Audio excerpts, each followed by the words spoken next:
Good day. Welcome into this Tuesday, November 6th. Welcome to Indiana Sports Beat with Jim Coyle, 2018. It is Election Day. Douglas high atop the crew chief's box today as Justin is off on assignment. Welcome in. We appreciate you taking us along wherever you're going, whatever you may be doing. And today is Election Day, so I hope you're going to get out and vote. I have to do that as soon as I leave here today. I noticed they had pictures of the vote early line yesterday, and it was like around the block, and I'm like, why the hell would you go stand in a line around the block to vote early? If I'm going to stand in line, I'll just wait till it's time to vote and take my chances. But I'm damn sure not going to do it if I'm going early. Isn't that the whole point? To get out of that stuff? Who knows? How's it going? Make sure you hit us up on the text line. Let us know what you're thinking. 502-414-1450. We've got a lot to talk about today. Indiana basketball kicks off the basketball season 2018-19 tonight as they take on Chicago State. As we are into the headlines, and the Hoosiers also, Matt Canada brings the Maryland Terrapins into town this weekend as the Hoosiers trying to get bowl eligible. As I said, Indiana will open up the 2018-19 basketball season tonight at Simon Scott Assembly Hall. They'll be taking on the Chicago State Warriors. Make sure you take that game in on the Big Egg Sports Radio if you're tuning in. Don Fisher on the call as well. Brought to you by Billy Joe's Gas and Food Mart, Highway 150 in Floyd Knobs, Indiana. Make sure you stop in, fill your tank, fill your belly. I do every day. Brought to you by Billy Joe's Gas and Food Mart. Well, a lot going on. We've got a lot on the show today. Chronic Hoosier will be along. So if you've got any questions for him, fire those along on the text line. Also, Mike Schumann from the Daily Hoosier. Get his thoughts on what's going on, and like to get your thoughts as well. Before I forget, there is a Toys for Tots motorcycle ride this weekend, November 11th. Bring a new unwrapped toy behind Buffalo Wild Wings in Clarksville, Indiana, on the way to Bass Pro. Thank you. Every child deserves a toy at Christmas. That is Toys for Tots motorcycle ride this weekend, November 11th. Bring a new unwrapped toy behind Buffalo Wild Wings in Clarksville. It's right on the way to Bass Pro. They'll be right there to collect it. So make sure you do that. Thank you very much. We would appreciate it, and I'm sure the children will appreciate it greatly. Lots going on last night. Let's see, it was Monday, the radio show of Tom Allen. Everyone met with the media yesterday as well. Monday Night Football going on last night. All kinds of things. Cowboys lose their first home game of the season, I believe. Not a good look for them. Rob Finney set to make some noise tonight as the Hoosiers get started on the 2018-19 basketball season. Also some great games on tonight. Kentucky and Duke, and Kansas and Michigan State going at it up in Indianapolis. So looking forward to seeing those games in addition to Indiana taking on Chicago State. I'll be at that game. See what the Hoosiers can bring out. They're nicked up a little bit right now, so we're not going to get the full complement of their top 10 guys. And that's kind of putting Archie behind a little bit as far as, because I asked him about that specifically, getting his rotation in. And you just can't do that yet because they haven't had the complement of their top 10 guys. Now, Devontae Green has been cleared to play, but you're not going to see Race Thompson, and you're not going to see Al Durham. But luckily they have Devontae coming back, and then you've got Rob Finney to back him up. We'll see how that goes for them. But it'll be nice when they can get the rotation that they're really wanting to use down. But until they can get the guys healthy and get them back, and it's not, no one's hurt, it's just nagging injuries. Don't know what it is with Race. He's been out for a couple of weeks, but I think it's just all precautionary because they've been battling for months now in training camp and whatnot, and the body takes a beating and probably needs a little recoup time as they head into the full slate of the season. So, got to get those guys back on par and ready to go. Luckily, they're not opening the season with as tough a schedule as it could be. It could have been worse. What are your thoughts? 502-414-1450. As we'll hear from Coach Allen and Archie today, as they were both meeting with the media yesterday. Nothing new, nothing revelation, no new revelations. Talked to Juwan Morgan as well. Talked to him mainly about his leadership role. Last year, he was kind of thrust into that position with the departures of some of the underclassmen. He was kind of pushed up into that role a little sooner than probably would have been liked for everybody, but he took it on. But this year, he's much more of a organic leader. He's relishing in the role, and really taking to it.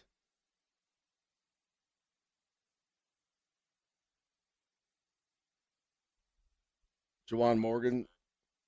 Let's hear what Juwan had to say yesterday in the press conference.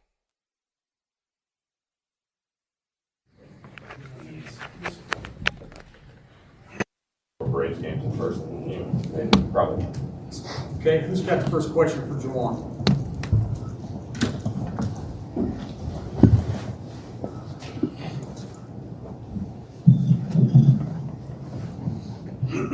Coach has sort of said that he feels like you guys are further ahead defensively than offensively, and I think he sort of saw some of that at least Thursday night. How much have you guys changed defensively? Just obviously the comfort in the system, but maybe also some of the length and athleticism you have now, especially with that sort of pack line style you guys want to play. How much different do you think you are this year? Like you said, the length and athleticism plays a big part in it, and I just think having a year on our belts, we know what to expect, so we're able to communicate that across to every other guy, and I think as we have a better understanding of it, it's easier to do it because, the more you do something, the better you get at it, obviously. Juwan, as you look at this team, the season over tomorrow, what makes it maybe possibly a better team than some of the most recent ones you've had? What do you like about this team right now? I just think top to bottom, we're a lot more competitive amongst each other than we have been in recent years, but at the same time, I just think that there's just an understanding of what we need to do as far as the defensive and offensive side of the ball goes.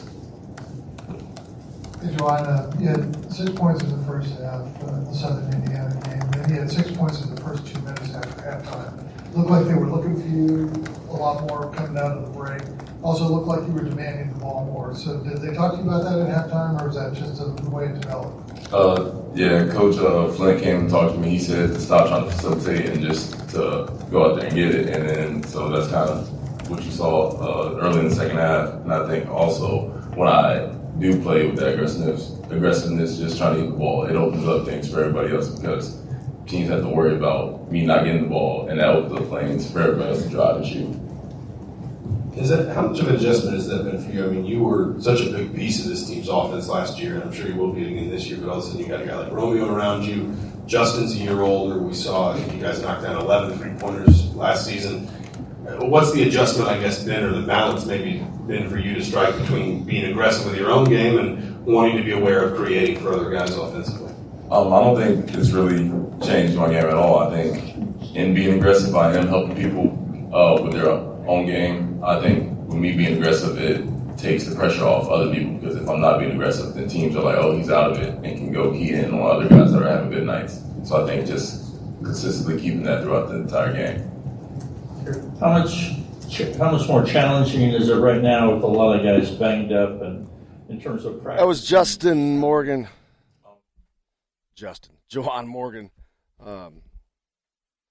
yesterday in the press conference as they get ready for tonight's game against Chicago State. Not expected to be much of a challenge. I'm not going to lie to you. Chicago State they lost a lot from last year, so this is barely going to be above an inter-squad scrimmage, if that, truth be told. But it gives them fresh faces to look at, fresh defense to play against, at least for a little bit, but just good to get out and get against somebody different. It gets a little monotonous when you go against the same guys, beating up against the same guys every day. But it gives them a little bit different of a challenge because they're not going to come in and just roll over. They want to play. They relish the opportunity of getting to come to the Simon Scott Assembly Hall and playing against Indiana. And they're not going to want to just embarrass themselves. So it'll be a good challenge for a while at least and give the guys, like I said, some good exercise in the running the offense. Is something they desperately need to work on right now because the offense is where they're lacking on that side of the ball. The defense is ahead of the game, offense behind the game a little bit, and it hasn't been helped with these injuries. It makes it a little more difficult. Like I said earlier, Archie can't get his rotation going. So until they can get that up and running, it's going to kind of stunt the offensive growth for a minute. But they do have Devontae Green back. Saw yesterday Victor Oladipo welcomed in Trent Tyler, the young man dealing with cancer that was adopted by the Purdue football team. He was in the Pacer locker room, which was pretty cool. So hats off to Vic Oladipo getting that taken care of. So that was a very nice thing. And the Pacers take on the Houston Rockets last night. Victor Oladipo, 16 points in the first half. James Harden, 18 points in the first half as the Pacers are battling. That's another team, the Houston Rockets, one of the best teams in the West over there. But Victor Oladipo is trying to establish the Pacers as one of the teams in the East. And they just come fresh off of a big win over the Celtics, who the clear-cut favorite to win the East before the season started. But Victor Oladipo trying to will his team into more than contention, but to be a potential finals category. They want to be in the NBA Finals. So now the Pacers had the Rockets in town last night. Victor Oladipo, again, trying to lead his team. Unfortunately, it was not to be as the Rockets get out of town with a 98-94 win over the Pacers. But it's going to be like that all year long as the Pacers are trying to be the team in the East. Congratulations to Vic. We've got a lot coming up on the show today. Like I said, Chronic Hoosiers on the program. Mike Schumann from the Daily Hoosier as well. And we'll hear from Don Fisher as soon as we come back right after this break on Indiana Sports Beat with Jim Coyle. She comes and goes.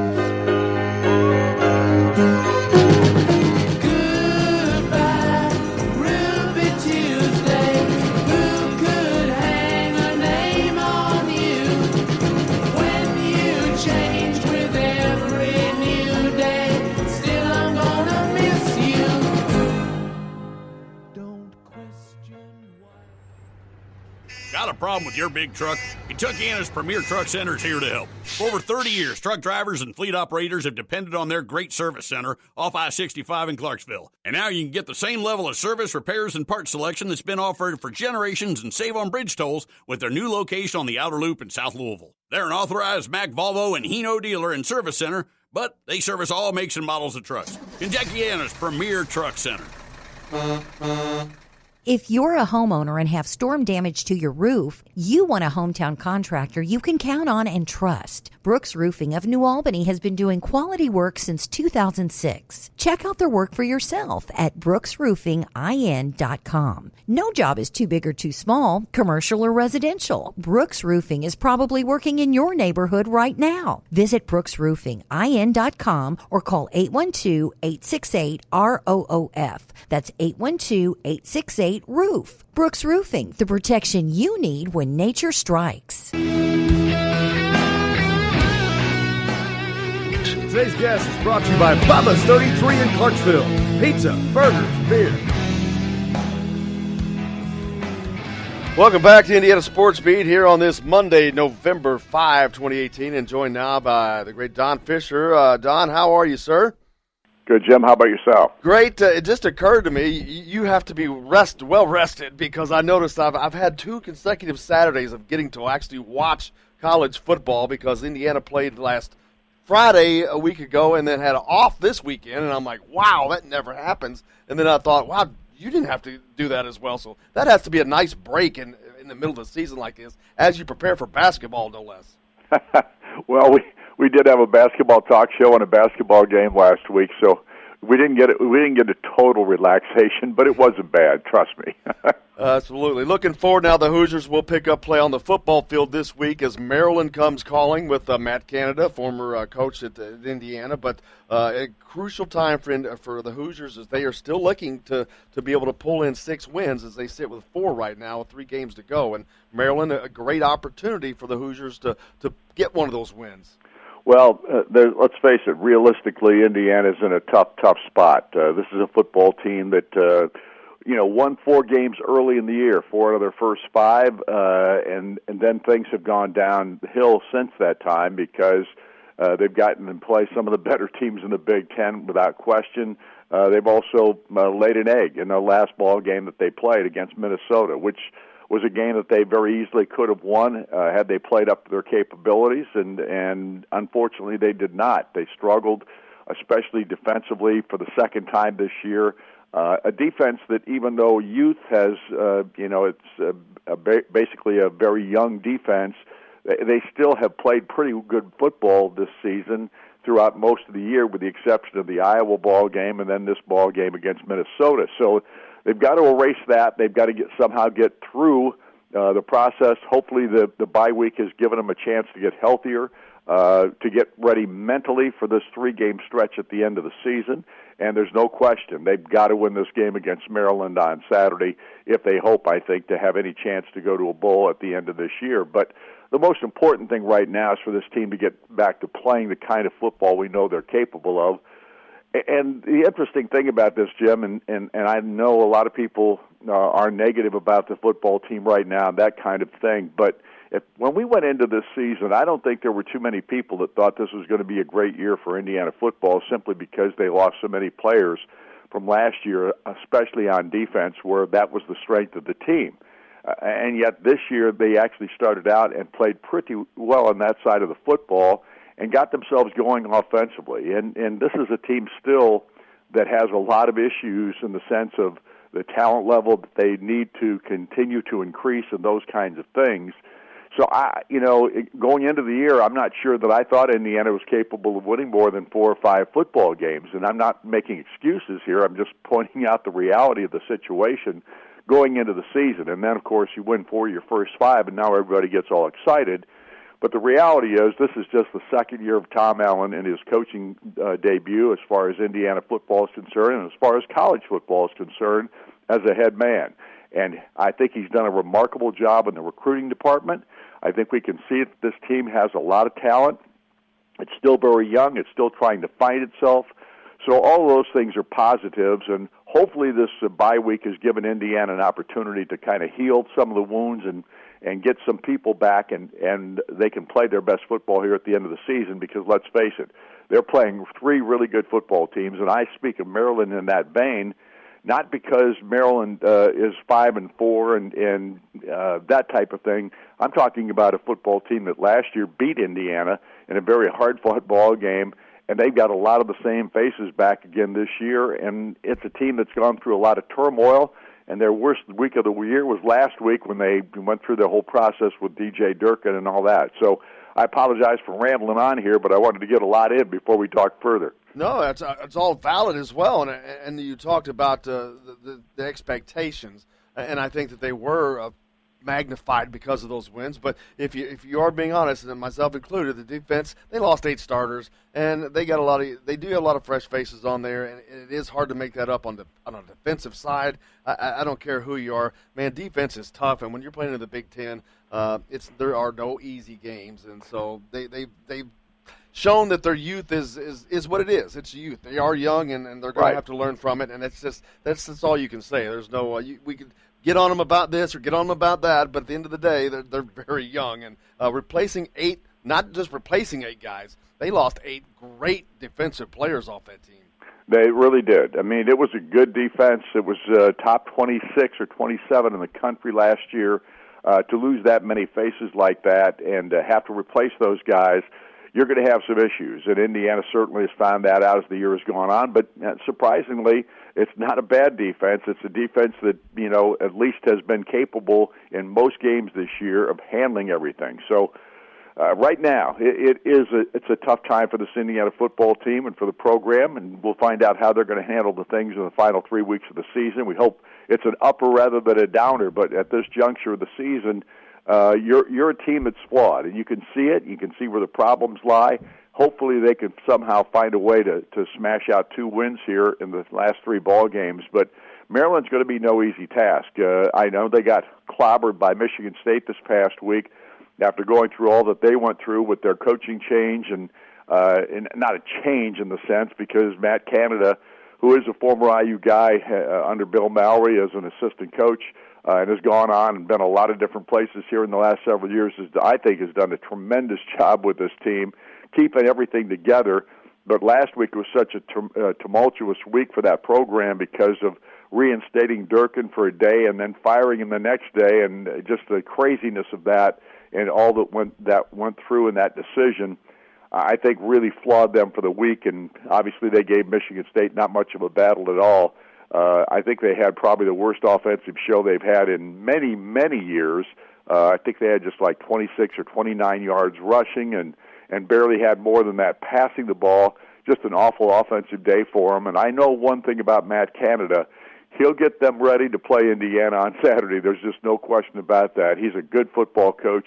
He's a great offensive coordinator. And this is going to be a real test, I think, from Indiana's perspective, because I think this team will bounce back. I'm talking to you about Maryland now, and Indiana's going to have to do the same thing in a game that Indiana can win if they play up to their capability. Absolutely, Don. And not only are they looking to bounce back, but they're sitting at 5 wins, which means they're a game away from bowl eligibility, and they're not looking at trying to get that somewhere else. They're looking at this weekend as their opportunity to secure bowl eligibility, and they're going to come in with that attitude. There's no question. I mean, the 2 games after they play Indiana are Ohio State and Penn State, so they know this is their opportunity if they're going to play and have a legitimate opportunity to win here, to go to a bowl game in this tumultuous season that they've been through. This is the game they want, so it's going to be an interesting matchup. Absolutely. And then outside of the football program, quickly, soccer doing great there in the Big Ten tournament, ranked number 2 in the country, and they just basically won every Big Ten award this past week. Coach Yeagley, Coach of the Year, I was up there yesterday as they beat Penn State to move on into the Big Ten tournament. So a great season for the Hoosier soccer program, as usual. Yep, Todd Yeagley has done a tremendous job with the program, no question about that. He's kind of taken over where his dad left off. They haven't won as many national championships in the last several years as they did when Jerry was the coach, but Todd has really done a nice job under more difficult circumstances, because soccer's become a much bigger program throughout the country at the college level, and there's more competition these days than there was back in the day, so to speak, and that's not taking anything away from Jerry, but at the same time, it's much tougher now. And, of course, they got to the championship game and got beat last year in a heartbreaking loss at the very end of that ball game, and they're out to atone for that. And they've had a tremendous year, as everyone knows, and congratulations to the soccer team, and let's hope they can get a Big Ten championship, because I know that's one of their goals at this point, and then, of course, on to the NCAA. Absolutely, and, of course, tomorrow night the Hoosiers open up the 2018-19 basketball season against Chicago State. Last week they had the exhibition game against Southern Indiana. Got to see a lot of the guys play people for the first time. Demezy Anderson got to show his wares out there. Great, and Robert Finney is getting some valuable minutes right now. Well, there's no question. This is going to be fun to watch this basketball team, and even though I know they've got some injury issues with several players right now, and they're a little shorthanded, they still have a lot of depth in this team and a lot of really good basketball players. I think we saw that the one thing that kind of amazed me in last week's initial performance, at least from a standpoint of playing outside, in an exhibition ball game, I just thought Robert Finney's performance was special. This kid is really going to be a good basketball player at Indiana. He's very smart, really strong, has lots of talent. He's not the biggest guy in the world, but he makes up for that, and how smart he is, how he plays the game, such control, didn't have a turnover in the 30 minutes that he played. That, to me, is huge for this program and for this basketball team. That's one of the big issues we've had for the last several years is not taking care of the basketball, and I think that's a priority with this team. I also think the defense is, too. And, of course, as you know, Archie Miller was not pleased with the second half of the performance against Southern Indiana when Indiana kind of let down a little bit defensively and gave up a few more points than Archie thought that they should have. But that said, this is a process, too, with a really young basketball team with a lot of talent on it. Romeo Langford, of course, had a tough go in that first exhibition ball game because his shot wasn't going down. You could see, I couldn't believe this. I saw frustration in his face a few times in that ball game, which rarely you see out of Romeo Langford ever. He's such a stoic guy on the floor, and I know he was a little frustrated with his shot not going down like he knows it can and will as the season progresses. But I think this is going to be such a fun basketball year for Indiana fans, and I think that everybody's looking forward to it. Yeah, I think Romeo's a guy that they don't want to upset because I think if he put his mind to it, he could do some damage to some guys. But as I was watching those guys play, and Finney was specifically who I thought this about, but the other guys, 4 out of the 5 guys, I remember I was watching play high school basketball last year, and here they are playing not only on a Big Ten floor, but at a Big Ten level right now. And it's just amazing to see them make that jump. Yeah, there's no question. This is a team that genetically came in, and I say that in the sense of how they came in physically. This is a team that has the genetics. They're big, they're long, that kind of thing. Yes, they needed to put a few pounds on a muscle, and that's what Cliff Marshall's done in the off season. Almost every one of these guys has put on 10 to 15 pounds of muscle since they got there, and every one of them will tell you how important that's going to be as the season progresses. Of course, they haven't placed a lot of the Big Ten teams or the top teams in the country yet as far as these young guys are concerned, but the older guys have schooled them in that understanding, and I don't think there's any question. That's the great thing about this ball club. It has some great upper-class leadership in Jawan Morgan and Zach McRoberts and some of these older guys. Those two guys specifically who are named co-captains, I just think they're tremendous leaders, and these guys are listening to what these guys are telling them. It's going to be really fun to watch this team progress as we go on. Don Fisher, the voice of the Indiana Hoosiers, we can't thank you enough. Appreciate hearing from you each week, sir. Thank you, Jim. Appreciate you having me. And always a great pleasure to have the great Don Fisher on with us, and we look forward to having him again next week as the Hoosiers take on tonight Chicago State. They open up the season up at Simon Scott Assembly Hall. Looking forward to that game. There's a lot of great games on tonight, man. Just looking at the Duke UK game, in that game, there are a total of 2 returning starters for both teams, both of them on Kentucky's team. Duke has the number 1 freshman class, Kentucky number 2. Then you've got Kansas and Michigan State. Of course, Kansas always with a high-ranking recruiting class. But now we're starting to see why with the FBI trials have coming out. Very interesting that these same schools keep winning these recruiting battles. Let's see if that changes in the next couple of years. I'm going to bet it does. But, looking forward to some great basketball tonight, man. Those are some great games. I won't get to watch them, unfortunately. But number 10, Michigan State, takes on number 1, Kansas. That's at 7 o'clock.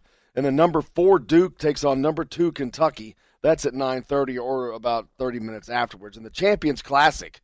So those are some great games looking forward to. But Indiana plays at, I think that's at 7 as well, in the Simon Scott Assembly Hall. And you can catch that game on radio with Don Fisher on the call on the Indiana Network, of course.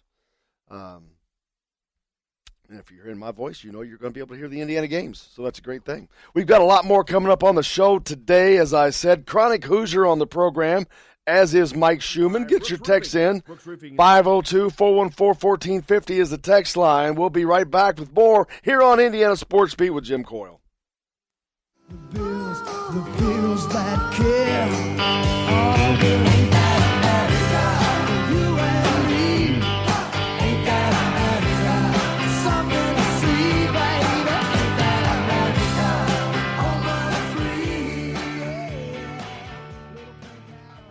This is Jim Coyle. When I'm not on the road covering the Hoosiers, you can find me at Bubba's 33 on the northeast side of I-65 at Veterans Parkway in Clarksville. Bring the team in for that post-win meal in the family dining area or just meet friends for happy hour. Bubba's has bold burgers, hand-tossed pizzas, mouth-watering wings, and a list of select local craft brewers for the coldest beer in town. Bubba's 33 in Clarksville. Burgers, pizza, beer.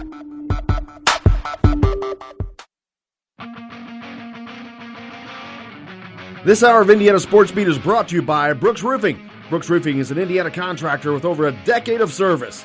Find Brooks Roofing at brooksroofingin.com. They're probably working in your neighborhood right now.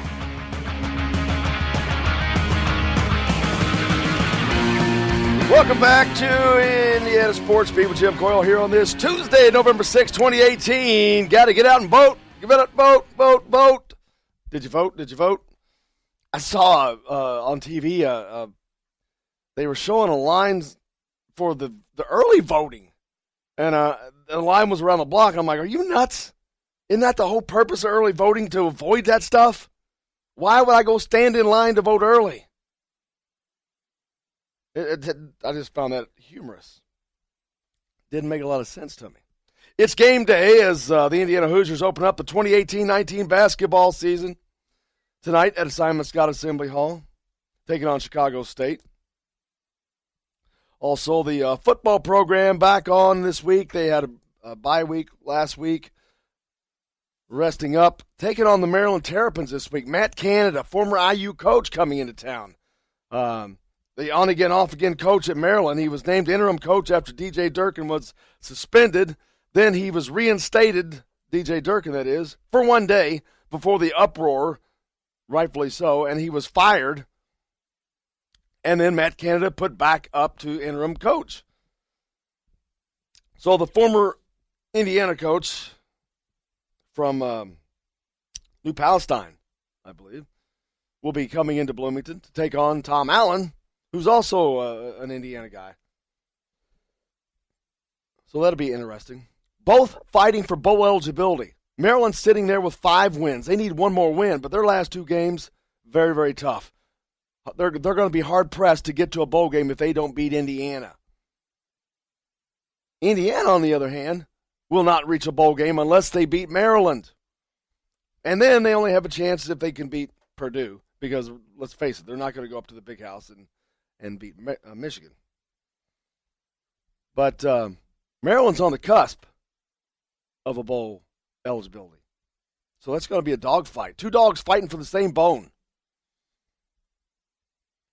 Kind of ironic. But Tom Allen spoke yesterday at his weekly press conference. Let's hear what Coach Tom Allen had to say.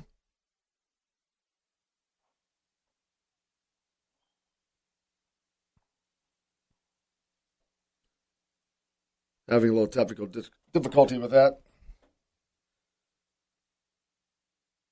We'll get that for you here in 1 second. Man.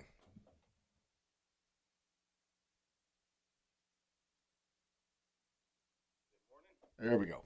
Feels great to be back after our bye week and a chance to reflect on our last game and move forward. So really a productive last several days with our team before we gave them some time off. Practice Monday, Tuesday, and Wednesday of last week.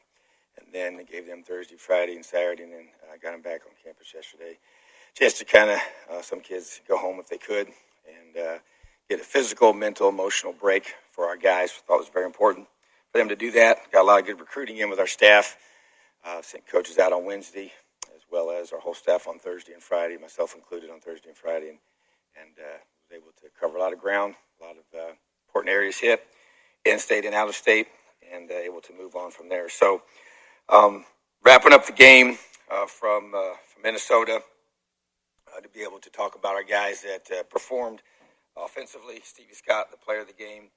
Defensively, Brian Fitzgerald, defensive player of the game. And special teams, Logan Justice continues to kick the ball well and had 3 field goals and has done a nice job for us. And then on our younger guys, working with our scouts and the defensive scout players of the week, Aaron Casey and Madison Norris, continue to do a great job, working hard and give us great effort. And the scouts on our offense, Justin Berry, Connor Thomas, and Bradley Ellis doing a great job for us. And then special teams scout of the week was Jeremy Boyd. So really appreciate the effort that those guys continue to give us. Really excited about the focus and effort today. Monday practice to start off this week. A little extended practice just because of having more time to prepare for our next opponent. And this coming game against Maryland will be a Hall of Fame weekend here at Indiana. And Glenn Skolnick will be inducted, one of our former receivers. So excited for him to be given this tremendous honor. And then also saluting our service members in this game. And tremendously grateful for and appreciate all that they do, have done, continue to do for our country. So want to make sure we do a great job of honoring them. So looking forward to a very important week for our program and a great opportunity ahead of us as we take on the Maryland Terrapins coming to town here at noon kickoff. Questions?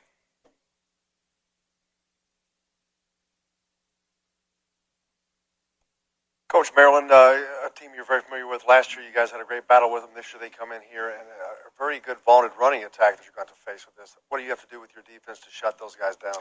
Yes, Coach Canada, their interim head coach and offensive coordinator, someone who I know well, and as a new system that they brought in, a lot of the same players, a lot of very experienced fifth-year seniors on the offensive line, a lot of really talented, skilled guys. So they've got a plethora of speed and have ran the ball extremely well this entire season. So really, they force you to be extremely disciplined. It's kind of, even though it's not an option offense, the way that they shift, move, adjust, motion, different things that they do, it forces you to be extremely disciplined. If you get out of position, they're very, very athletic, and they can you make one guy miss, and it's a big, big play. So they really survive off big plays. It's kind of their the way they've had success this season. So to me, the key is gap integrity, just with our eyes. We've got to be great tacklers. There's Coach Allen for you, and spoke of being great tacklers, something that they have not been doing a lot of here of late, very well, I should say, but hopefully they can get that regrouped. I've been as hard on the football program as anybody, but I speak the truth. What I see is what I say. But I hope that Coach Allen can weather the storm. But to do that, they're going to have to give him some help. And he's handcuffed in a way. I'm going to tell you. I mean, not experienced or not, even if he had all the experience in the world, he can't hire higher quality assistants because they don't give him the money. They are paying him the lowest paid assistants in the Big Ten.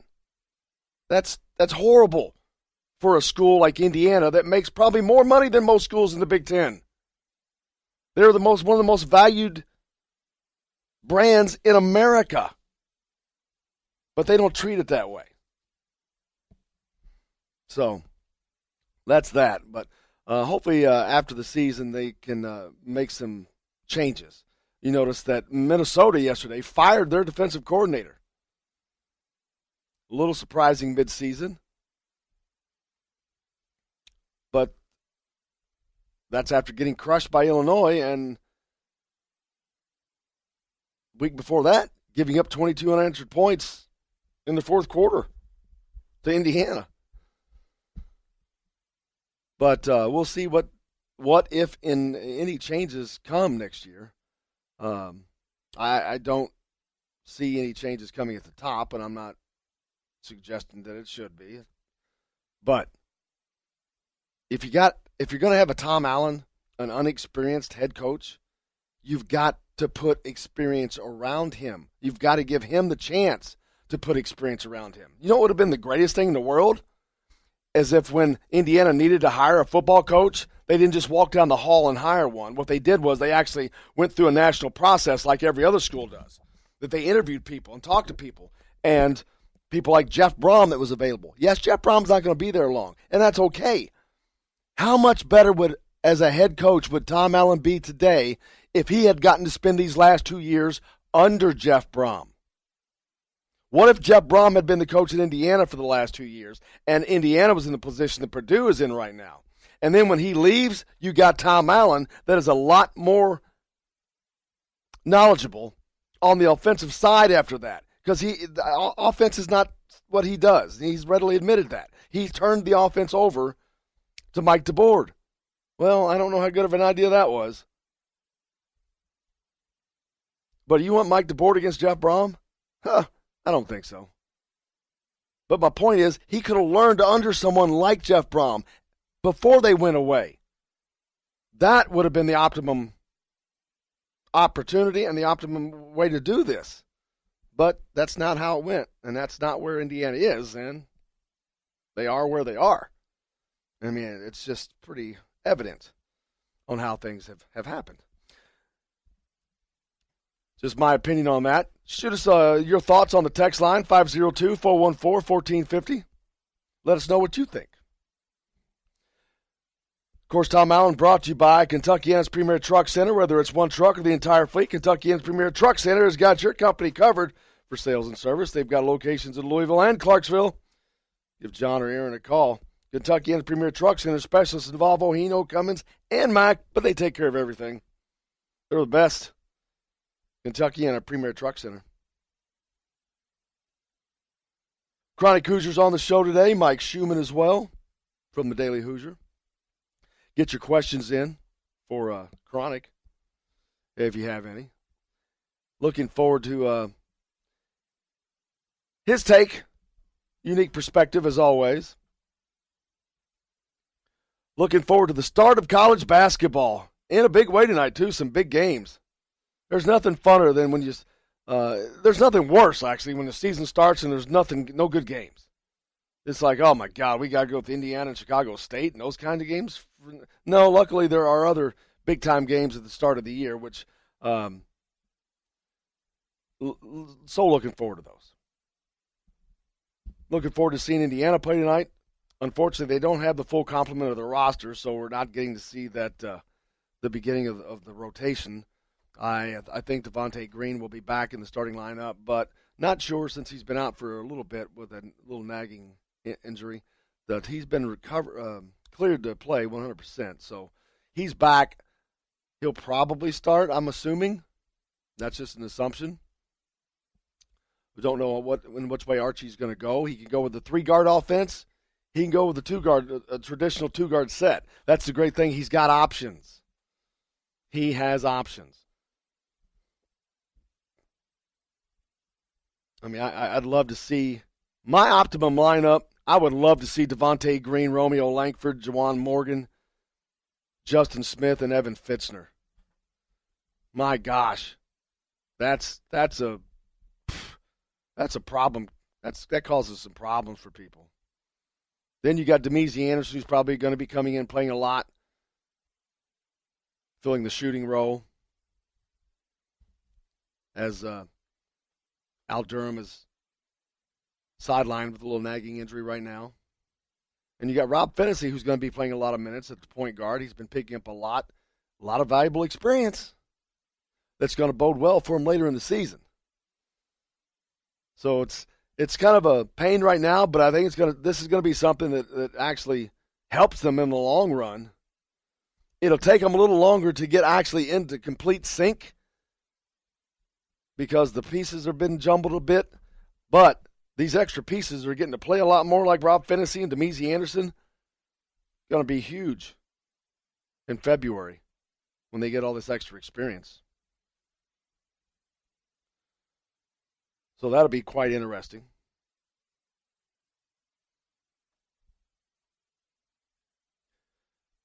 Let us know, are you heading to the game tonight?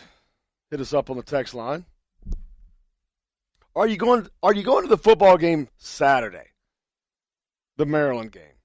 I hope that they can get some support out there. The team itself, they deserve it. They work hard every day. They're practicing, so hopefully the fans will go out and support them. I understand it's not fun to go out and watch a team that you think is going to lose. They're in a bad spot right now. They lost their best quarterback to injury which he would have been starting by now. I'm fairly certain of that. I'd called for him to play all year long, but finally when they brought him in the Penn State game, it was evident that they had finally acknowledged that, okay, we can't not do this anymore. Unfortunately, he suffered an injury almost immediately. So you're not going to have that guy. All right, you got to get past it. You still got a lot of good pieces, man, a lot of good receivers. I asked Coach Allen yesterday about Reese Taylor. You know, he's the backup quarterback now, but he's been an integral part of the offense because he's a talent. But I asked him, are they going to be able to use him to complement Peyton, or because he's the backup, do you have to be extra careful? And I mean, Coach Allen pretty much acknowledged that, and I'll try to get that pulled up for a little bit, but he pretty much acknowledged you want to use him because you got to have the best players out there, but at the same time, you also have to be careful. Try to be careful, which is it's hard to do on the football field. Because if they lose him, they lose their backup quarterback, and then they're really in trouble if they go up to some place like Michigan and Peyton Ramsey's to get hurt, and that's a possibility. It's always a possibility. So that puts them in a bad position. They've got another guy, but they would have to wreck another red shirt. They don't want to have to do that. I don't know if everyone has enough games left, but it's a chess match. It's a constant chess match. What are your thoughts? Hit us up on the text line, 502-414-1450. What's your favorite game tonight? What are you looking forward to seeing? Who are you following? College football playoffs picture is starting to come together, but there's a lot to be done yet. A lot of football to be played. Michigan is in a tenuous situation. They finally made it up to the top 4. But can they stay there? They've got to play Ohio State. They've got to play in the Big Ten championship game. Notre Dame, however, has the easiest path. They do have a game against Syracuse that will be a challenge. They have to go on the road to USC, but USC has not played very well this year at all. Cross-country trip is hard to do, but the Fighting Irish continue to fight as they want to maintain that one of those top 4 spots, and if they go undefeated, they're in. There's no doubt. No doubt. UCF still undefeated. They continue the nation's longest win streak. They had a 12-point win over Temple last Thursday night. But they're not going to get any love. They're not going. They couldn't get in last year with one of the best defensive players in the country. Virginia lost to Pitt, so their fake fight to win the division crown there in the ACC is all for naught. It's gone. Who do you think is going to end up in the top 4? I think it's pretty safe to say it's going to the top 3 teams. I just don't see them changing. Alabama, Clemson, Notre Dame. And as usual, that 4th spot is just a tenuous spot to be fought out over with Michigan and Oklahoma and teams like that. But Michigan is in the best place. Michigan just has to simply win, and they're in. Win, you're in. If Michigan beats Ohio State and wins the Big Ten, they're in. There's no doubt to me. There's no way you can keep them out. And unfortunately, unless Clemson and Notre Dame were to swap spots, there won't be a rematch between Michigan and Notre Dame, which I'd like to see that. Because I think Michigan is a much better team now, although Notre Dame has switched quarterbacks. So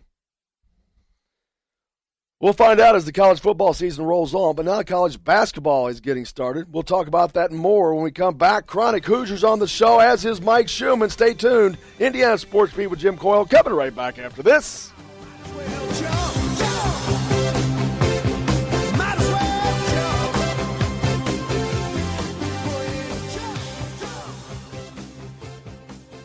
We all want a winning smile for those championship photos, and that's exactly what you will get at Reynolds Family Dentistry in Sellersburg. Reynolds Family Dentistry has been serving the dental needs of Hoosier families for over 30 years. Let Doctors Roger and Jay Reynolds take care of your family. Just off of I-65 at 809 South Indiana Avenue in Sellersburg. Call 812-246-3368. That's Reynolds Family Dentistry, 812-246-3368.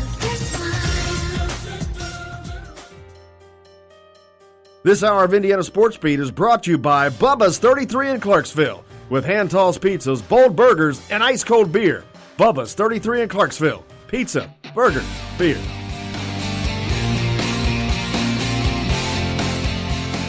Welcome back to Indiana Sports Beat with Jim Coyle here on Tuesday, November 6th, Vote Day. Make sure you get out and vote. Don't forget that, please. Also, there is a Toys for Tots ride this weekend, November 11th. If you can support those guys. Toys for Tots motorcycle ride this weekend, November 11th. Please bring a new unwrapped toy to the guys behind Buffalo Wild Wings in Clarksville on the way to Bass Pro Shop. Thank you. Every child deserves a toy at Christmas.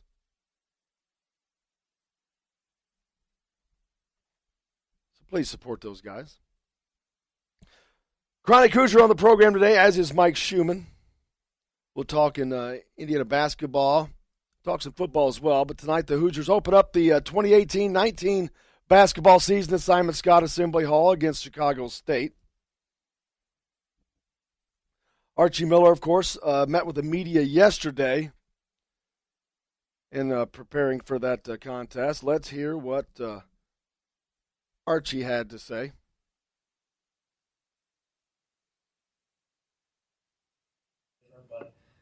We're going to get into it fast. We have Chicago State on Tuesday, Montana State on Friday. Both teams a little bit unknown as we get into the early part of the season. And we're going to have to be ready to attack, I would say, some changing defenses for the first time. And then, from a defensive perspective, we're really going to have to, just nuts and bolts here. Getting back in transition better, rebounding better, and finding a way to play with maybe some unique lineups as well, depending on who's available for the first week health-wise. So, we're excited, and I think at the end of the day, we're looking forward to another opportunity. Open it up for first question, Mike.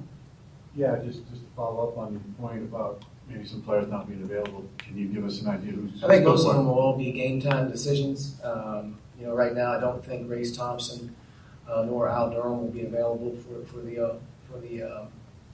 at least this week, maybe both games, due to their lingering issues. We got some other guys just, with some knicky-knack stuff that are going to have to either push through or we're going to have to find ways of getting a little bit more rest, because I think once these games start, they're not going to stop. And, it's just one day after another, we're going to have to be ready. So, it's a concern of ours right now. Clearly, you don't want to go into the season banged up. We've sort of hit a little speed bump here in the last 7 days, just with some stuff that's, it's pretty much, it's knocked some guys out of practice, which just hurt us. Sure. What about, you mentioned different defenses. What kinds of things are you expecting them? I would say zone, number one, and then maybe some pressing to zone. Montana State in particular has a philosophy, I think, where they play a matchup, which is a lot of trading cutters and switching cutters, and that's always problematic at the beginning of the season, especially with young players who haven't seen, so to speak, the changing defenses, from going from one to another and having to be aggressive without thinking. So, we're going to spend some time here the rest of this week really just spending some time offensively in terms of trying to do a good job, the best we can here early with zone offense and some things that we're not seeing, as regular here in the first 20 practices or whatever. Coach, you talk about the nagging injuries and the guys that you don't have. Has that prevented you from really paring down with the rotation you think you're going to be able to get to, or is it still just a man-by-man, each game-by-game basis right now? Yeah, it's become a little bit problematic because the practice reps and everything that we're getting are guys that really haven't been in the games before, or are younger players who are being forced into immediate roles. Hopefully we'll get a couple guys back here sooner rather than later, and that will help. But it's prevented us from playing, I would say, our top 10.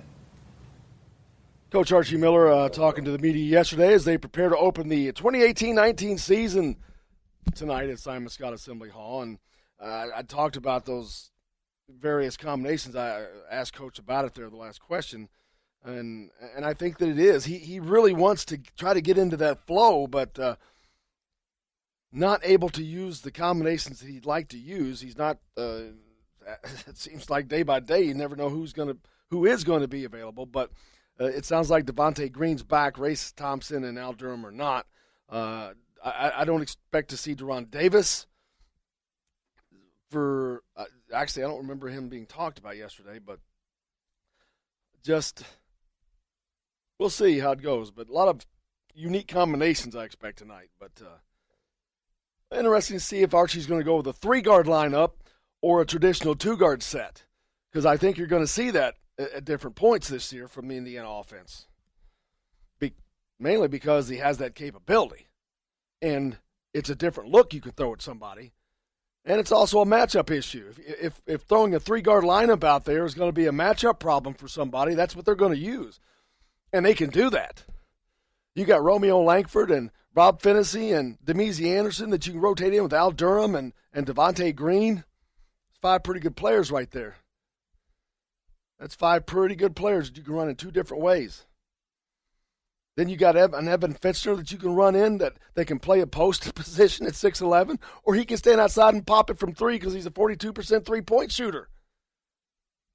Those are hell of a problems for a coach, opposing coach, because most teams cannot provide that many different looks. That's going to be something that will be problematic for Indiana's opposition once they can get these combinations consistent. But right now, they don't have the consistency with them. Right now, they're actually just they're a need, not a luxury. Thank God for them, they have that luxury that they can fill that need. But we'll certainly see going forward, and see tonight will be interesting, and I'm curious to see. But again, it's a situational issue. Tonight they'll be playing a team that's probably going to be playing some zone. Well, you're probably going to see a lot of Evan Fitzner, probably going to see a lot of Demezy Anderson. Zone busters. Stand out there and shoot. That'll loosen that zone up. And then you got guys like Justin Smith, Juwan Morgan just patrolling the baseline like stalking tigers. It's going to be a pick your poison kind of thing, I believe, this year once the Hoosiers can get more days under their belt, especially healthy days under the belt. Got a couple of texts into the show, I believe, Douglas has got for us. Fire them away, Douglas. Can't hear you, brother. Okay, this is from Josh. Josh says, do you anticipate assistant coaching staff changes at the end of the season? I'm sure he's talking about football, and I say absolutely, hell yes. Not only, there has to be changes. Has to be. But there has to be changes in the fact that they're not giving them money to hire the guys. So, yes, I think that Fred Glass is going to acknowledge that I cannot afford to have the lowest paid staff in the Big Ten. Number one, it's embarrassing. Number two, it produces a very, very substandard product that people don't want to come see. And if McDonald's is making hamburgers that nobody wants to eat, they got a problem. Nobody's eating Indiana's McDonald's burgers. They got a problem. Yes, I think there will be changes. How deep? Don't know. My fear is they'll do something status quo like Mike DeBoer retires and Nick Sheridan is elevated. That would just be more of the same. They need an experienced, enthusiastic, and younger offensive coordinator, a younger-minded offensive coordinator. one that would have stood up at the beginning of this year and says, Michael Penix is the guy that should be running this offense. But that's not what happened. So to answer Josh's question, I think yes. I think if you have to. I think if you don't, then you have turned your back on what has just happened in this football season. If they don't make changes, if they don't afford Tom Allen the ability to hire the people he needs, then that means that they're just turning their backs on them. So, yes, to answer that question. You got another one, Douglas? A couple of comments from Kevin G. Kevin G. said, Michigan State talked Trace Jackson Davis into going to tonight's game against Kansas. Plus, they will make their move to get Keon Brooks in next week, right before or during fall signing dates. He also says, Coach said Deron Davis had his best practice yesterday. Well, that's good. There we go. I hadn't heard. I missed that, but that's good for Deron. But getting back to the Trace Jackson, yeah, that's probably not a tough sell, man. I'll be honest with you. If you or I were in that position and somebody said, hey, you want to go to see two of the baddest-ass games that you're going to see this season and play a half hour from your house? Yeah, I'm in. He lives in Greenwood, man. These games are in Indianapolis. Of course you're going to go. Of course. That's what they're enjoying this, and they should. They're enjoying being feted and being celebrated. That's okay. It doesn't mean anything. I don't think this is going to sway them. They're not going. Indiana's playing in big games as well. So's every other team. I don't think that's going to have any bearing.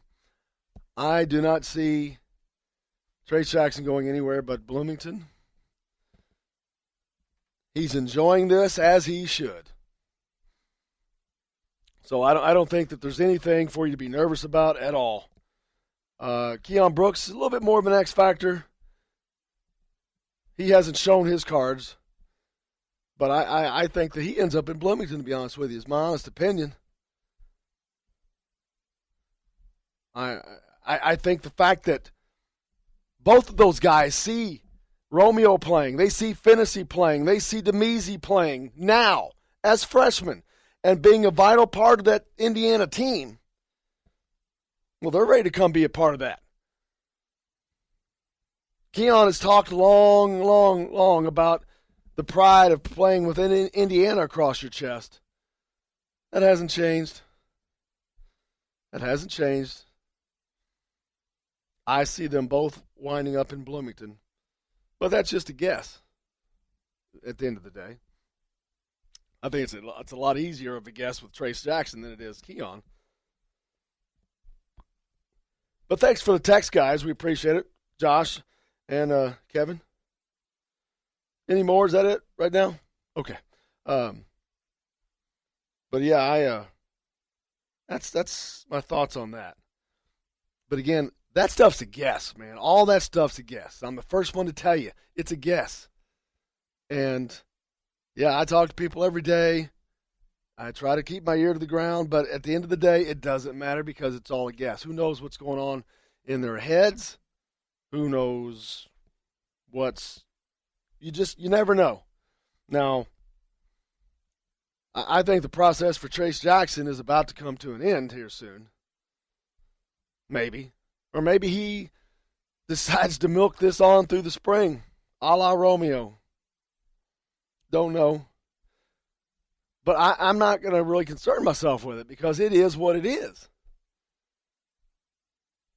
But I see no concern with the fact that he's going to those great games. I'd have gone too. I don't think most people would. Who wouldn't? You'd be sitting behind the bench.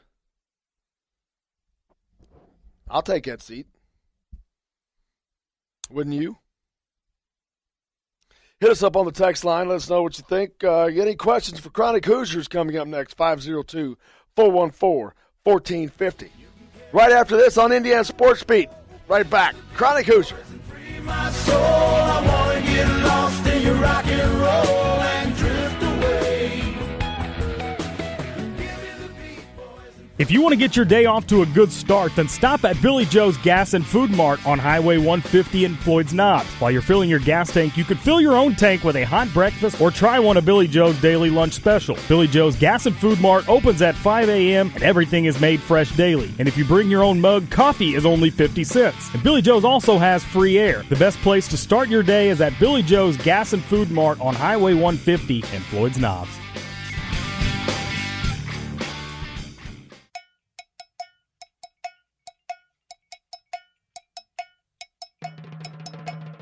Today's guest is brought to you by Kentuckiana's Premier Truck Center, located 5 miles north of downtown Louisville, just off of I-65 at Veterans Parkway in Clarksville. And welcome back to Indiana Sports Beat with Jim Coyle here on Tuesday, November 6th. It's vote day. Get out and vote. I can tell you someone who's voting. Chronic Hoosier. I got my votes for Chronic Hoosier. Hey, come early, come often. How's it going, my friend?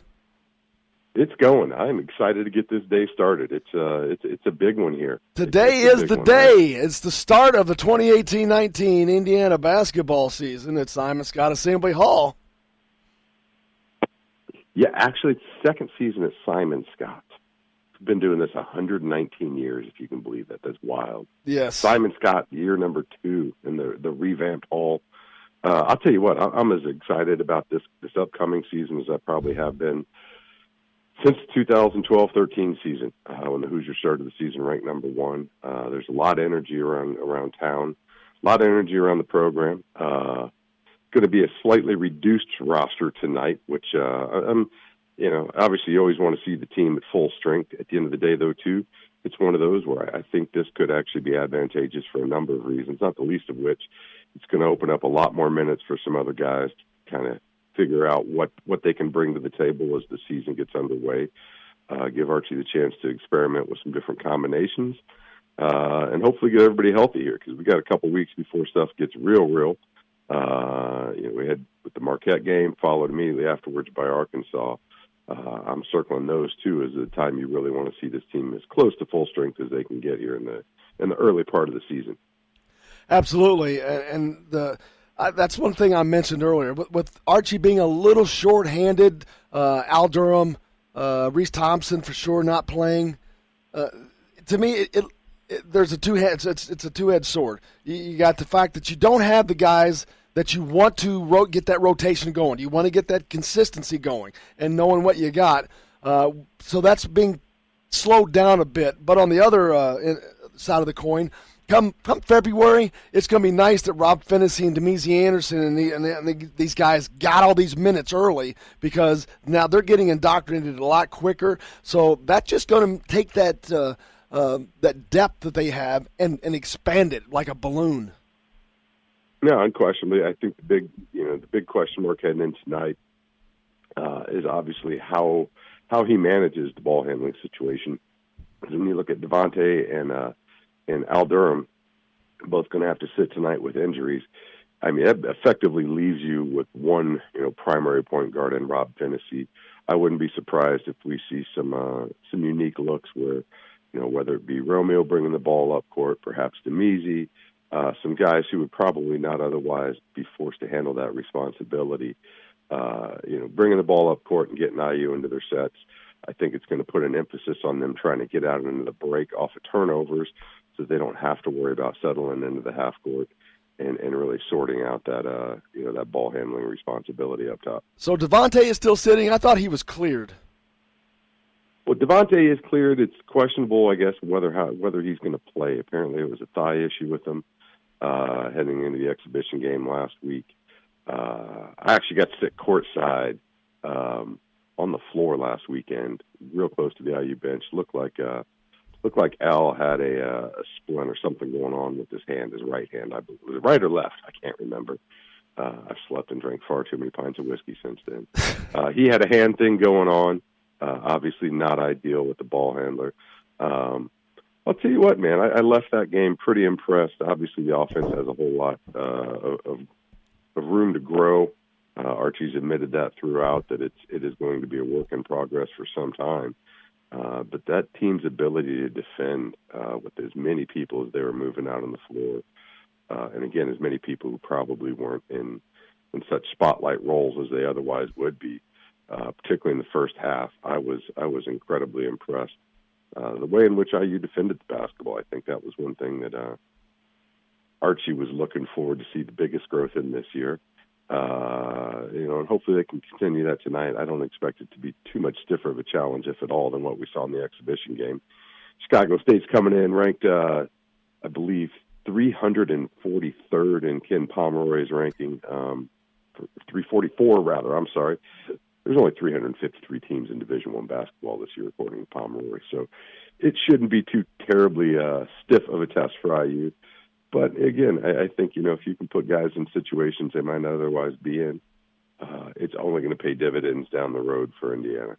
Absolutely, and I think that's exactly what they're going to get tonight. And we'll also get a chance to see.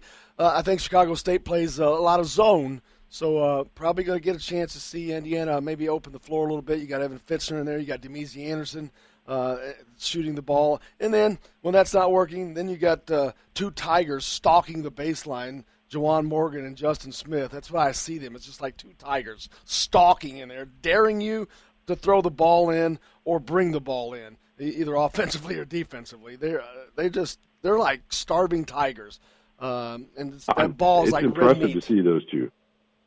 Yeah, they're incredible. Those guys command so much attention down low. I think that was one element I was really wanting to see more of last week in the exhibition. Was a more concerted effort to get that ball into the paint in a number of different ways. I would like to see the ball passed out to the low post, whether it be Juwan or Justin, even to the high post for that matter. But I think it's going to be disappointing if they can't get the ball into their hands more frequently. Well, one of the things that Coach mentions is that Juwan's got to demand that ball more. He kind of went away from that in that first game somewhat. He was just a little, not reluctant, but just I think he was being just too passive, just letting the other guys do their things. But he's going to have to, as we get further, demand that ball, be the man, which I know he wants to be the man and can be. But he's got to maintain that attitude inside on the court.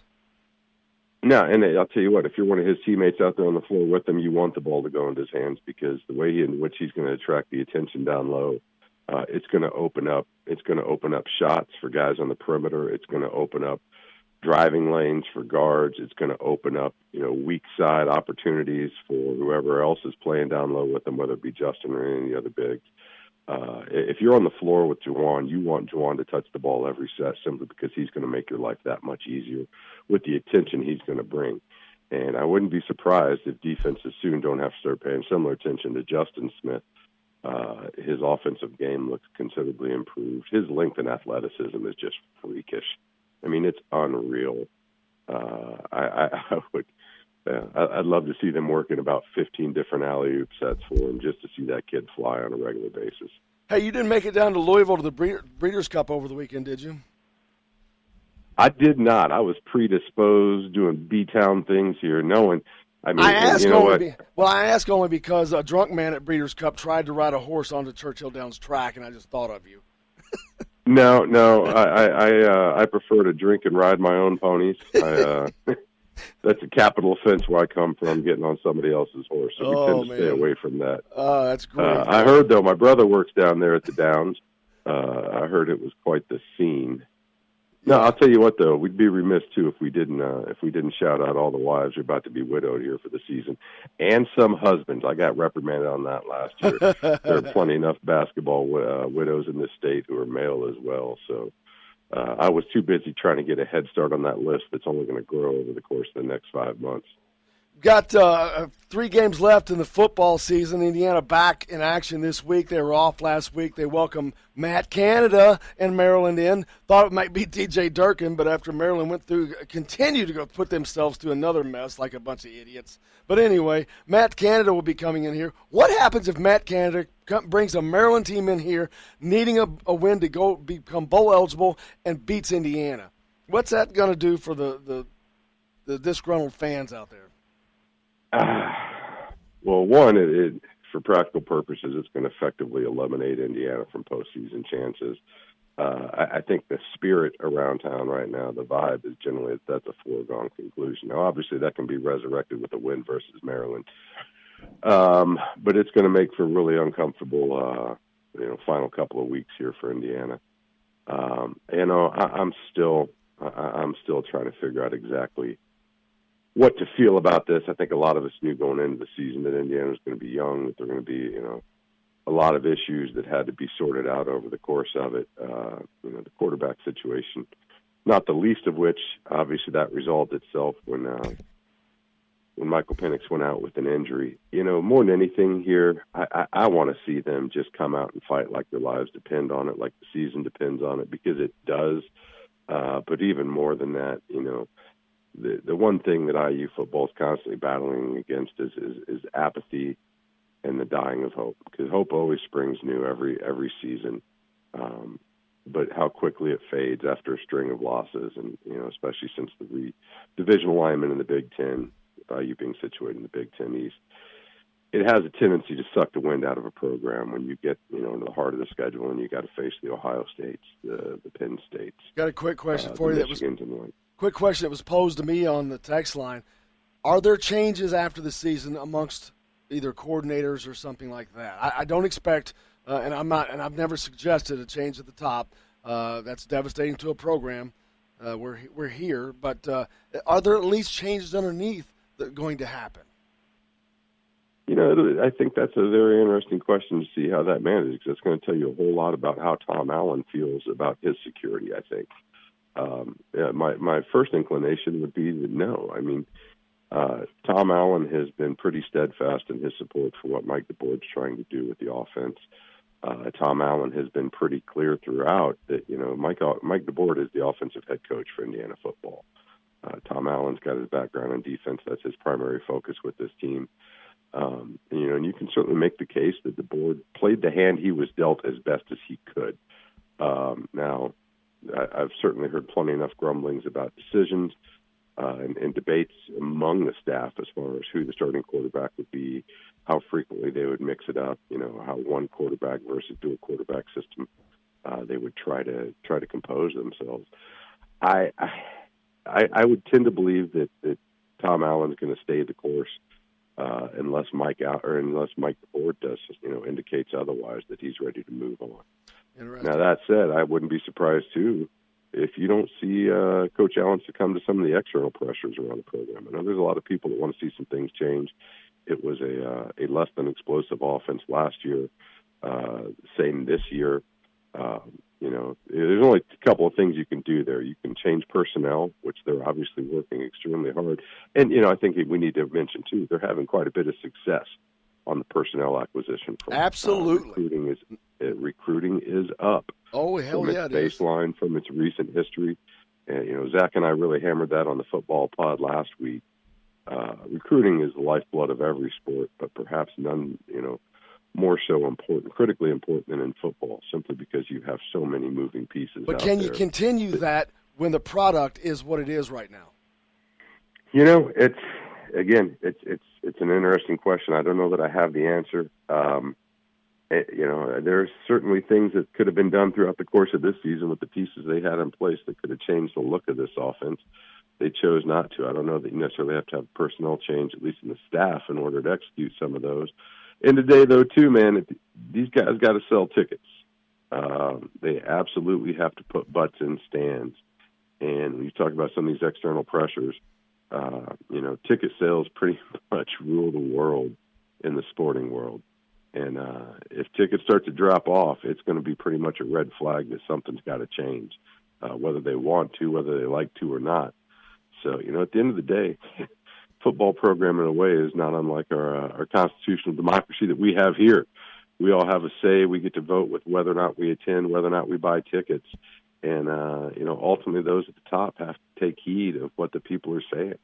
Otherwise, they find themselves looking for a new job as well. Chronic Hoosier waxing poetic as he does each and every week here on Indiana Sports Beat. Can't thank you enough, my friend. Hey, thanks for having me. All y'all listen, do me a favor. Go vote today. There you go. You heard it from the man, Chronic Hoosier. Go vote. Thanks a lot, sir. I appreciate you. Check him out on Mind Your Banners podcast with Zach Osterman. find those guys. Thank you, sir. I'll talk to you soon. Chronic Hoosier here on the program today, brought to you by Kentucky Ann's Premier Truck Center. Whether it's one truck or the entire fleet, Kentucky Ann Premier Truck Center's got your company covered for sales or service. The locations Louisville, Clarksville. Give John or Aaron a call. They're experts in Volvo, Hino, Cummins, and Mack, but they handle everything. Get your truck to those guys. They'll take you care of. More coming up here on Indiana Sports Beat. Mike Schumann from the Daily Hoosier joins us next. Stay tuned. We're right back after this.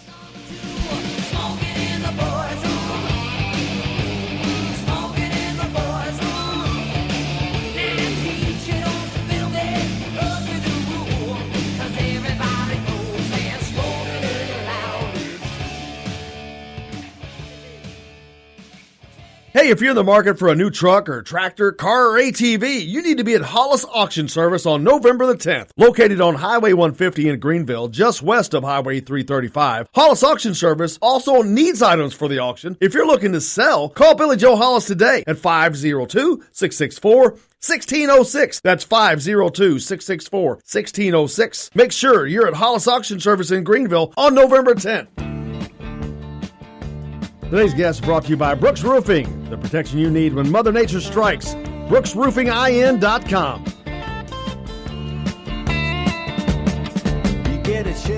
Welcome back to Indiana Sports Beat here on this November 6th, Tuesday, vote day.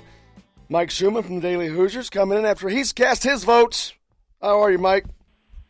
Doing very good on this fine opening day of college basketball. How are you doing? I'm great. Looking forward to it. Yeah, what a day it is, too. Of course, Indiana opens up the 2018-19 season, the 119th season, I believe, for Indiana basketball. Also, some big games on the docket tonight, man. Duke and Kentucky, the number 2 and 4 teams in the country with the number 1 and 2 recruiting classes. And then Kansas, before that, Kansas and Michigan State, rather, going at it. So, and Indiana takes on Chicago State. So a lot of things going on tonight in college basketball. Looking forward to it all. Yeah, and since I'm coming from Indianapolis down to Bloomington this afternoon, I thought, well, maybe I should just stay in town and watch Michigan State and Kansas. That's probably going to be a better game than what is effectively another exhibition tonight for IU. I don't know if too many people know much about Chicago State, but I suspect, and I'm being serious about this, that they are less talented than Southern Indiana based on what I've seen and read about them. This is a team that's very much in transition mode and transitioning from a pretty much god-awful season last year, 3-29, with some scores of games that I remember seeing running on the little streamer at the bottom of the TV last year thinking, oh my God, how bad is this Chicago State team? Because they were losing games by like 50, 60 points to Big Ten teams. And since then, they've got a new coach that they only put in place about 90 days ago, and they've lost almost all their top scorers. So it's going to be an interesting game. So what you're saying is it's going to be a tough go for Chicago State. Yeah, exactly. Yeah. What I'm saying is Johnny Jager and B.J. Blackman and some of the other walk-ons, get ready. Well, they're going to need them because Indiana's down a little bit, man. They're nicked up a little bit. They got guys that are been hurt, coming back off injury. Devontae Green's cleared. I don't know how much he's going to play. Race Thompson's not playing. Al Durham's not going to play. So we'll see what we got left after that. But it does give a lot of the other guys opportunities, specifically the freshmen who are expected to be a part of this team this year, but may not have gotten these minutes had it not been for the situation. Yeah, I mean, you're never happy about injuries, right? But it's kind of a little bit of good news in several different regards with what's going on with these injuries. I mean, first of all, none of them seem like they're serious or long-term or anything like that. So, of course, that's great. But to your point, some guys are going to get to play in these next couple games that probably wouldn't have otherwise and might need to down the road in a similar circumstance in a game that's going to be much closer and much more important. So getting those valuable minutes now, I think, is a really good thing for a lot of people, including the walk-ons. I mean, Indiana, while we have been harping on the fact that they're very deep, you can see how that can change really quickly. If you got a Al Durham and a Devontae Green struggling with an injury, you are going down into the walk-ons for a few minutes here and there, and so it's I think it's a good opportunity, and it's good that they are starting against these kind of opponents, because the opponent Friday, Montana State, is clearly better than Chicago State, but they're clearly also not an upper echelon team. I think they're in the they're around 270, I think, Ken Palm, I believe. So they're another opponent that IU should handle pretty easily. And it's not all bad news. I mean, we're seeing firsthand the depth on the roster coming into play. I mean, Indiana still has effectively their starting lineup in place, and they still have several, 4-star recruits coming off the bench ready to go. So this is this is what we had hoped would happen, is that we would have a roster where you're not, as soon as one guy goes down, you're in crisis mode. It's not optimal, but it's not a crisis either. It's what you have to have if you're going to play on the high level and stay on that high level, because injuries are going to happen. But you've got to have the next man up mentality, and I think that's what they have right now, and they're really getting to develop that, because it's not going to be long, and they will be getting tested. Marquette is a great shooting team. When they come to Bloomington, they're not going to be like Chicago State. They're not depleted. They got some good guys coming in here. So Indiana's going to have that defense up to par on the perimeter, which was a drastic problem for them last year. But they're miles ahead on the defensive end this year, so hopefully that will contain that. But we'll certainly find out, because they not just Marquette coming up. You got to go to Arkansas. You got to go to Duke, play Butler. Is it Butler? No. Or Notre Dame, rather, in the Bankers Butler, Life. Yeah. So they're going to get challenged enough here early on before they head into the first 20-game Big Ten season. Yeah, this week is kind of just like a second phase of exhibition games. I'd be stunned if they don't win both games handily and start the season 2-0, but you're exactly right. Starting next week, it gets serious pretty fast, and the rest of the way, there's a couple more cupcakes in there, but the rest of the way throughout the pre-conference portion of the schedule has got its share of challenges. And as I was thinking about the injuries right now, one guy that really stood out to me as kind of being important, not only because he's an up and coming player, but just because of the lack of depth at the guard position. Al Durham, him being out really does soften things in terms of the depth at the guard position. He can play several different positions, and having him out, he's kind of like I refer to him as a keystone player, because with him out, you've taken a hit at guard depth, or point guard depth, shooting guard depth, and he's not going to start. He's not going to play 30 minutes a game, even though he did a couple times last year. But by the same token, taking one key guy out like that, has an impact. So I think hopefully, if anybody can get their way back from Marquette next Wednesday, hopefully it's him. Talking with Mike Schumann from the Daily Hoosier. Yeah, and when Al Durham is in the game and he brings that ball up the floor, man, you better be paying attention, because he comes up that court 100 miles an hour. He's like a Ferrari coming up through there. You better be paying attention on both sides of the ball. Defensively, he's going to blow right by you. Offensively, you better be paying attention. You're going to get a Spalding upside the head.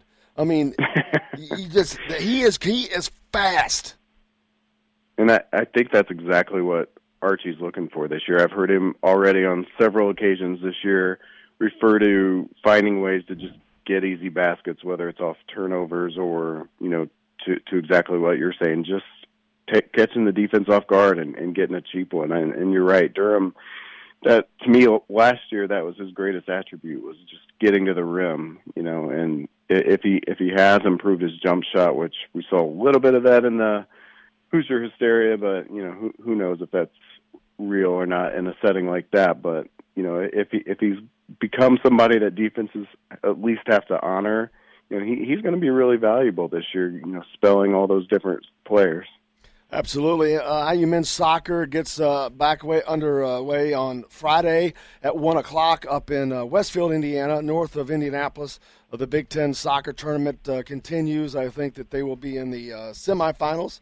There will be 2 games, and then I think they continue on Sunday after that. But Indiana looking for a Big Ten tournament championship to go along with this year's Big Ten championship. They're wanting to make up for last year's team was undefeated until the last game of the season, which was the national finals. So they're looking to make up for some hardware lost last season.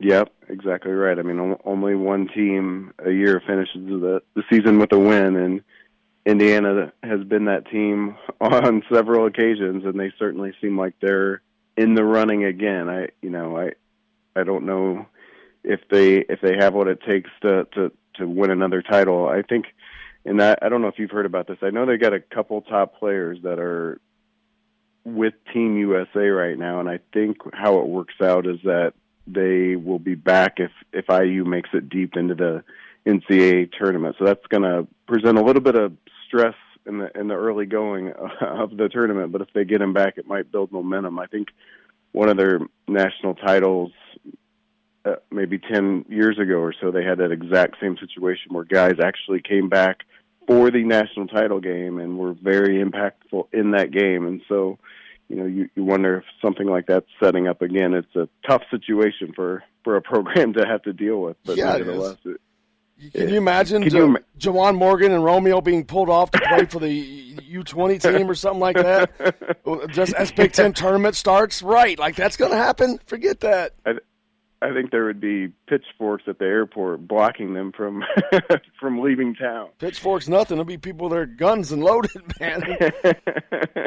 And football also back underway this weekend. The Hoosiers are hosting the Maryland Terrapins Saturday as they continue their quest to get a fifth win, trying to get bowl eligible. Maryland looking for a sixth win to get bowl eligible, and they need it now because, like Indiana, their schedule after this does not play out well for them.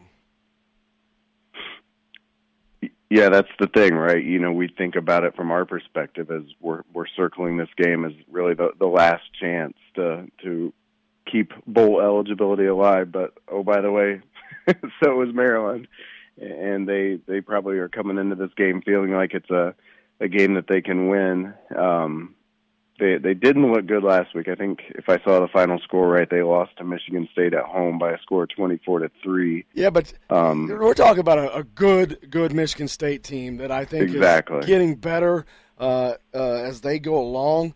So that doesn't do a lot, although Maryland's offense is running a running attack. And, man, they had 2 yards. No, seriously, I think they had 23 yards rushing, which Indiana didn't have any yards rushing against Michigan State either. So these teams are very similar.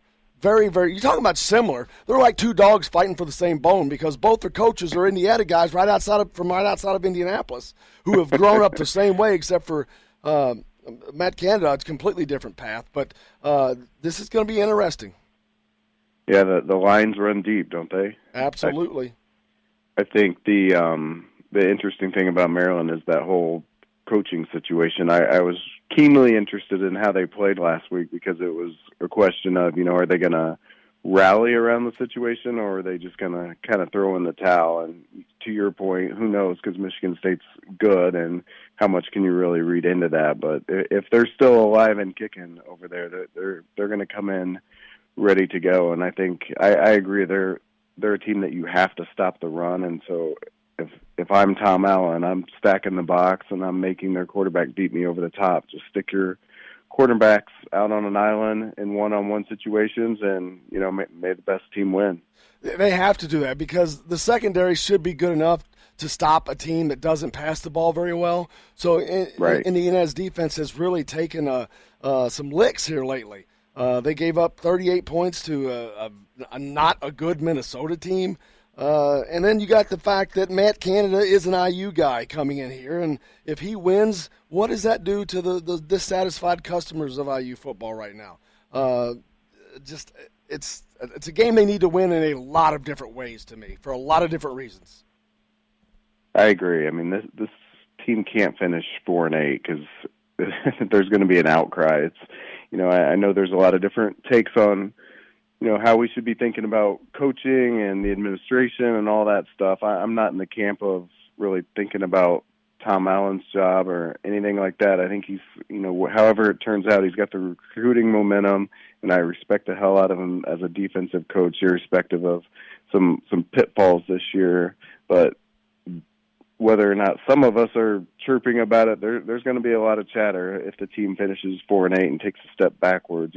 Even though, from an overall roster and talent perspective, they probably took a step back this year. It doesn't matter. I mean, the mob rules on this kind of stuff, and it's gonna start things in a direction that you don't want to go, and so you have to beat a team like Maryland.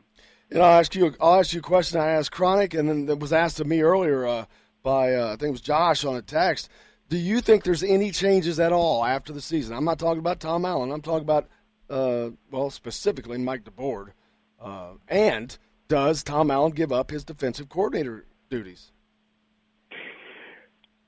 So on DeBoer, I mean, I'm a miserable optimist. I saw what they did in the fourth quarter.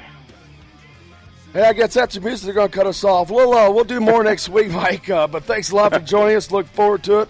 Make sure you guys stay tuned. Kentucky Roll Call coming up next. For Douglas, I appreciate you for filling in. It's Jim Coyle, and I'll see you on the radio.